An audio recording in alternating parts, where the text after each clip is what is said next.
Taman kontestan FIFA buka pintu Timnas U17 lolos Piala Dunia U17 2025. Bukti level Malaysia jauh di bawah Timnas Indonesia. Erick Thohir ungkap fakta pemain keturunan berbondong-bondong ingin perkuat Indonesia. Bocoran jersey baru skuad Garuda.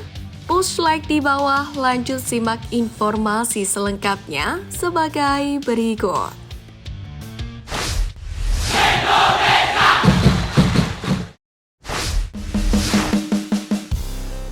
Tambah kontesan FIFA buka pintu Timnas U17 lolos Piala Dunia U17 2025.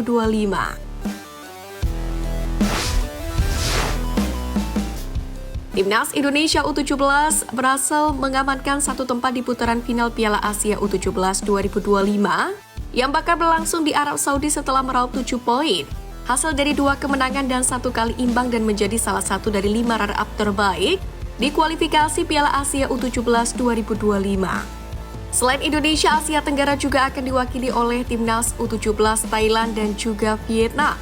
Ketiga wakil Asia Tenggara itu akan bergabung dengan 13 tim peserta lain, termasuk tuan rumah Arab Saudi.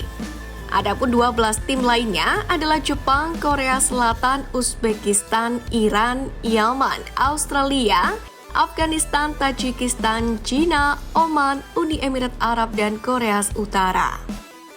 Nantinya ke-16 tim tersebut akan diundi ke dalam 4 grup yang masing-masing berisi 4 tim. Sebelum pengundian, Konfederasi Sepak Bola Asia atau AOC sebelumnya telah membagi tim-tim peserta ke dalam 4 pot.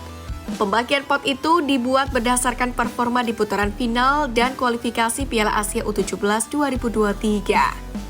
Dalam hal ini Indonesia masuk ke dalam pot 4 bersama Oman, Uni Emirat Arab, dan Korea Utara. Sedangkan Thailand berada di pot 2 bersama Iran, Yaman, dan Australia.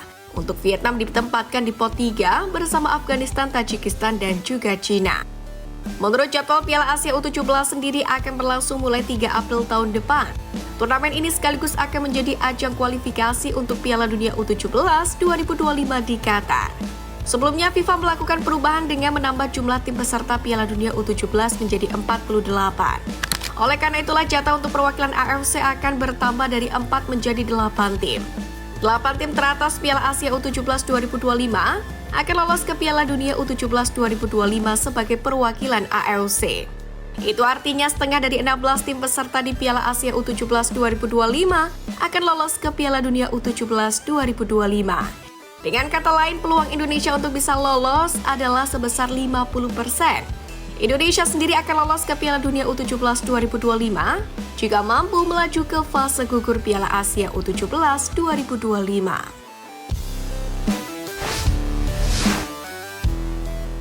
Bukti level Malaysia jauh di bawah Timnas Indonesia.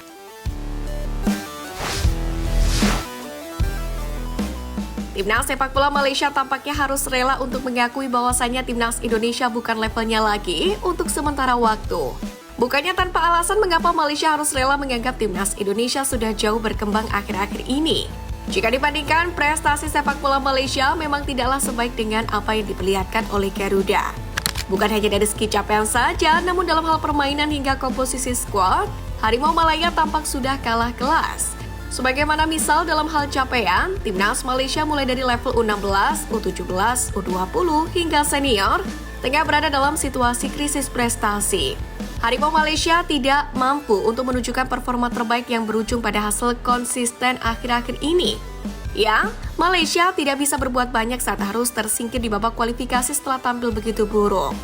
Bergabung bersama Uni Emirat Arab dan lolos di grup H, membuat kans Malaysia lolos ke putaran final memang dilema.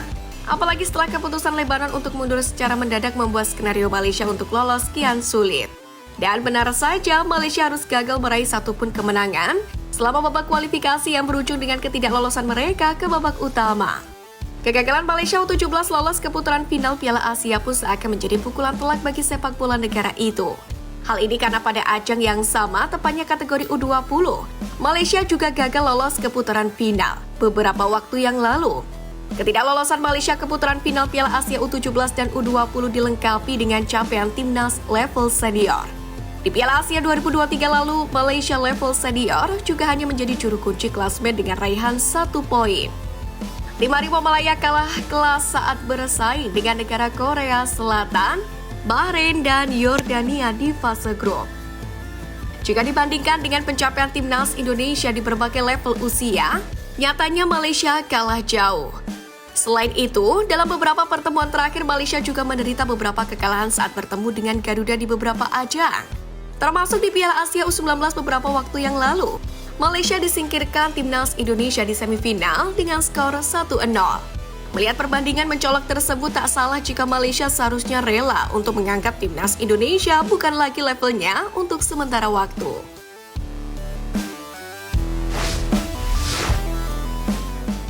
Erick Thohir ungkap fakta pemain keturunan berbondong ingin perkuat Indonesia.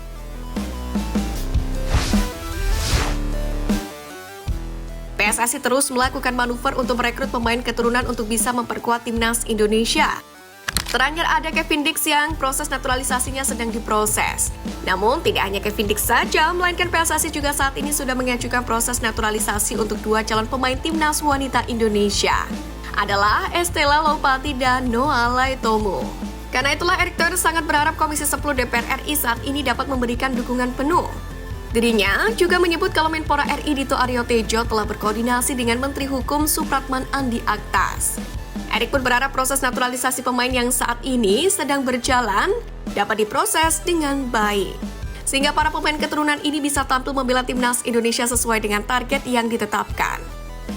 Untuk Kevin Dix sendiri, kemungkinan besar pemain FC Copenhagen itu ditargetkan tampil pada lanjutan grup C babak ketiga kualifikasi Piala Dunia 2026 di bulan Maret. Di bulan itu, timnas Indonesia akan tandang melawan Australia pada 20 Maret 2025 dan menjamu Bahrain pada 25 Maret 2025. Fenomena ini tentu sedikit berbeda dengan awal perjuangan PSSI mencarikan pemain keturunan untuk skuad merah putih. Bisa dibilang saat ini PSSI sedikit terbantu karena pemain diaspora secara terbuka mengutarakan darah keturunannya. Bahkan tanpa dibujuk, beberapa di antara mereka sudah membuat kode-kodenya tersendiri. Tentu hal ini tidak terlepas dari performa impresif timnas Indonesia asuhan Sintayong setelah menggunakan pemain keturunan itu.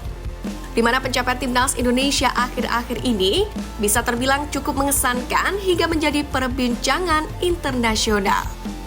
Untuk itu, serangkaian kesuksesan timnas Indonesia ini membuat sejumlah pemain keturunan di Eropa tidak ragu untuk menyatakan ketertarikannya membela skuad Garuda. Bocoran jersey baru skuad Garuda.